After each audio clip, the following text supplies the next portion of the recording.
Skeletal muscle contraction and relaxation. First, we have the excitation phase. We have an axon and a muscle fiber that connects through the synaptic cleft.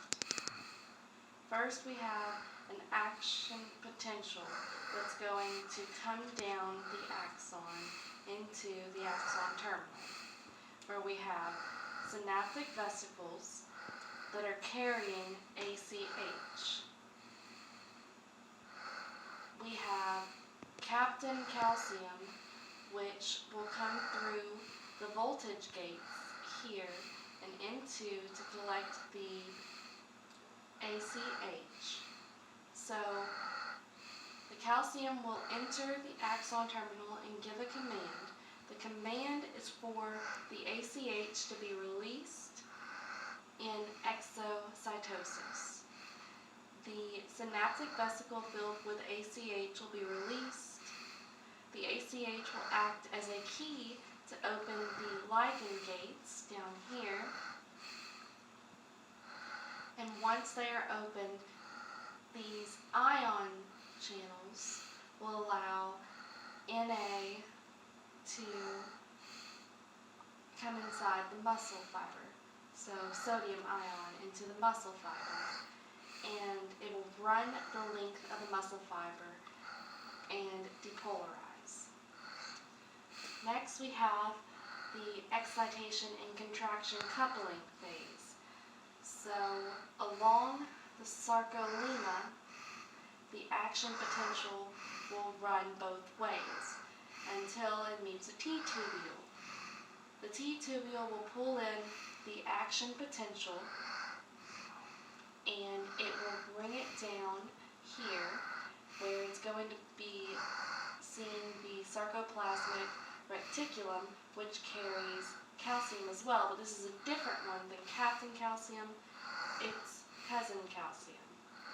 So it's going to be inside the SR, and the T-tubules will depolarize and open these gates, allowing the calcium to enter into the cytosol. Next, we have the preparation for contraction. So we have this thin filament here, which has tropomyosin as a cable, and then it has troponin as the locks. And it's covering the active sites of the actin. We have a myosin, and the myosin has tiny little heads, which is the thick filament, and the heads want to connect to the actin, but the tropomyosin is blocking that. So only after calcium releases can the active sites of actin be exposed, allowing the myosin head to attach. So that brings us to the next phase, where the myosin head cocks into position because of ATP hydrolysis. Then the myosin head binds to the actin once the calcium comes in and unlocks these. And then it's going to go into the power stroke, and that's going to occur when the phosphate detaches from the myosin head and pulls toward the center of the sarcomere. ADP leaves the myosin head at the end of the power stroke. Next, it will detach. So ATP breaks the attachment of myosin to the actin. So last, we have the muscle relaxation stage. So inside the synaptic cleft is an enzyme named acetylcholinesterase.